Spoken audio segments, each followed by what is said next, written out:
Before I begin, I want everyone in this room to imagine something with me. Imagine you're holding a deck of cards. In that deck, there's one card that changes everything, the ace.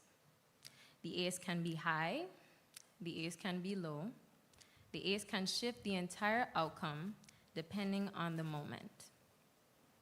But no matter what, the ace never loses its value.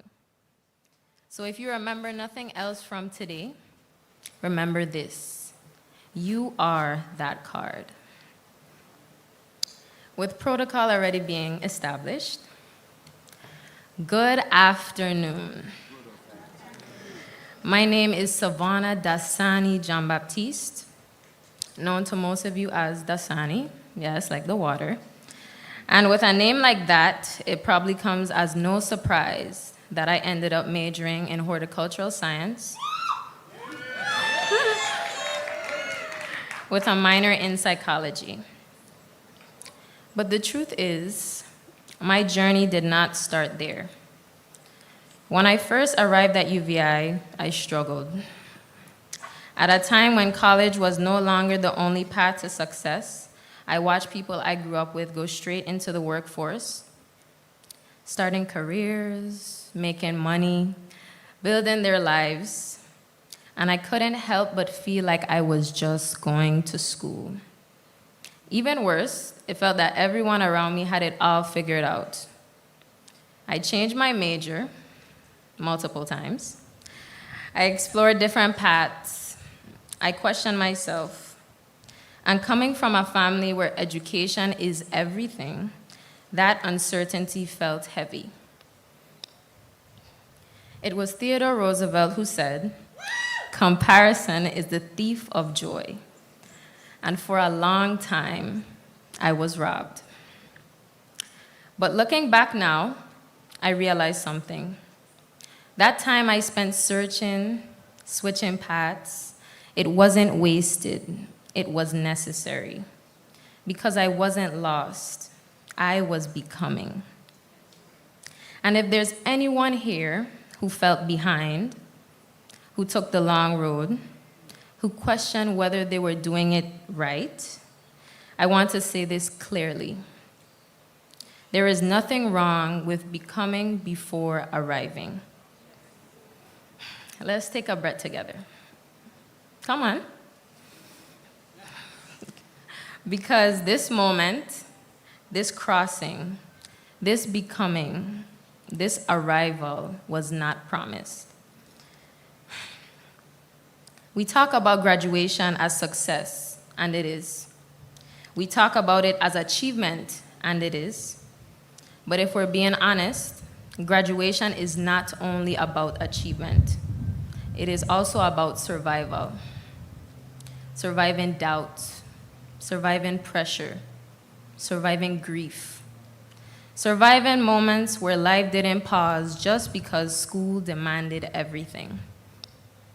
There were nights we asked ourselves, am I enough?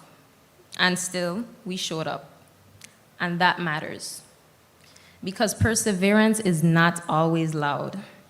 Sometimes it looks like getting up when nobody claps, or trying again when no one knows you almost stopped. Or it even looks like walking into class with your heart in pieces and your head held high. And that's the part of the power of a historically Black college and university, or HBCU.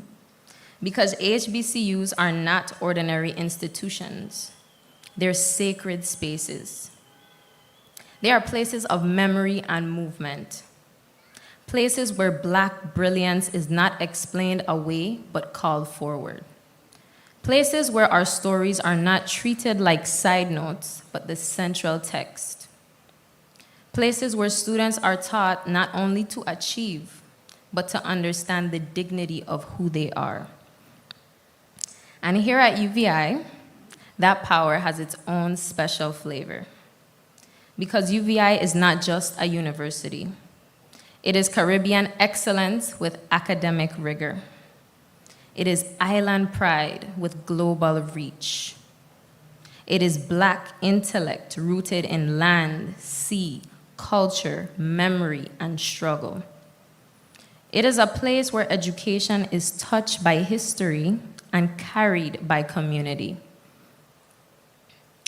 To study here is to feel the rhythm of these islands in your learning. To walk here is to remember that where you come from is not small. To rise here is to know that these islands produce brilliance. And that same brilliance does not live only in classrooms, degrees, and regalia. It lives in our culture, our sound, the way these islands keep producing people who carry their origins into every room they enter. And that is why it matters that our keynote speaker is now Dr. Adam O., because his journey reflects something deeper than performance. It reflects discipline, range, service, purpose. It reflects what it looks like to come from St. Croix, to honor these islands, and to still reach the world without ever letting go of who you are. And even in his music, there is language for how we show up. There's a sound of warming up, the sound of preparation, energy building, of stepping into your moment.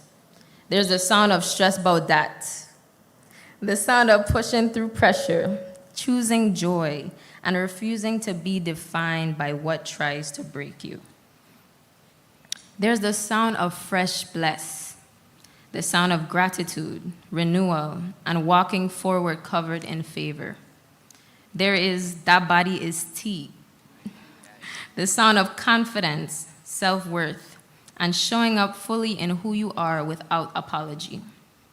There is good mood and feeling nice, the reminder that joy is not optional, it is necessary. And then there is chocolate.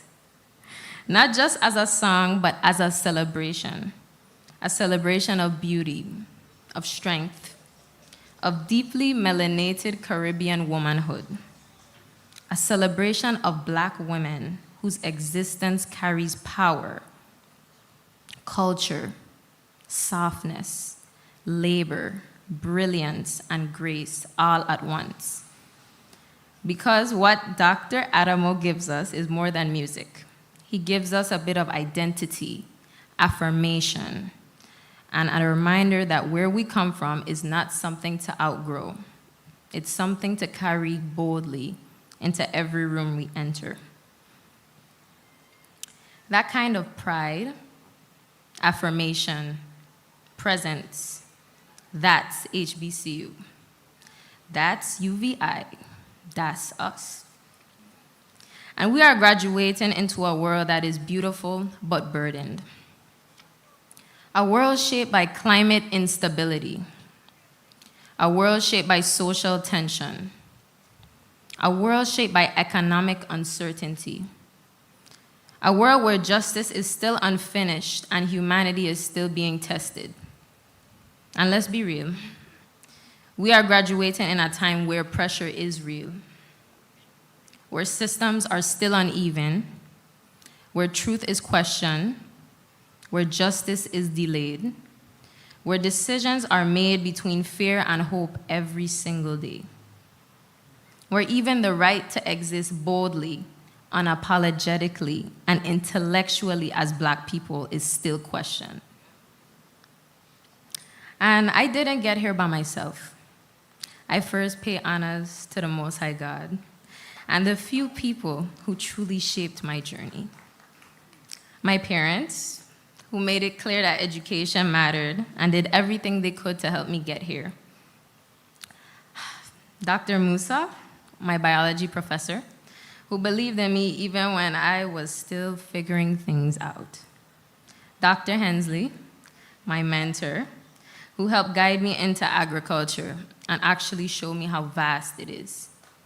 Mrs. Royer, my combined honors elementary teacher, who planted seeds in me long before I even knew what I would become. My siblings, who always gave me advice no matter what time of day. Angel, who truly treated me like an angel. And those of you who are behind the scenes, who've seen me at my best, my worst, thank you.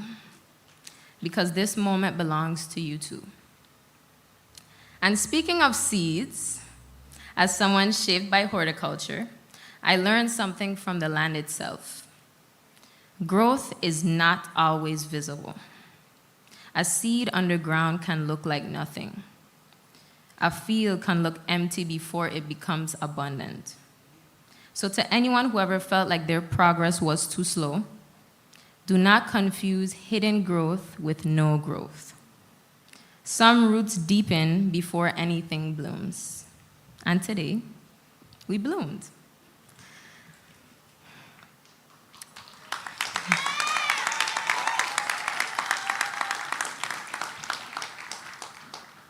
To those earning associates, bachelors, masters, doctorates, and advanced credentials, congratulations. Your journey is not separate from this collective moment. It is part of the same long struggle and the same long victory. Every level of education attained by Black people, by Caribbean people, by people from historically overlooked communities is declaration. As Carter G. Woodson put it, education means emancipation. So no, these degrees are not just paper. They are proof, preparation, sacrifice made visible. They are power with purpose. And to those who almost did not make it, this part is especially for you. To the ones who failed and came back, the ones who paused and returned, the ones who are carrying invisible weight, the ones who felt behind, to the ones who doubted themselves at every turn, hear me. You are not late, you are not less, you are not disqualified. The longer road did not make your story weaker, it made it deeper. That is why the name ACE matters so much, because an ace is not just any card. It is the card that adapts, the card that shifts, the card that changes the game, but never loses its value. And that is who we are. My class, it has been a pleasure representing you as our 2026 class speaker. So today, with full hearts, gratitude, and pride, congratulations to the ambitious, courageous, and empowered class of 2026.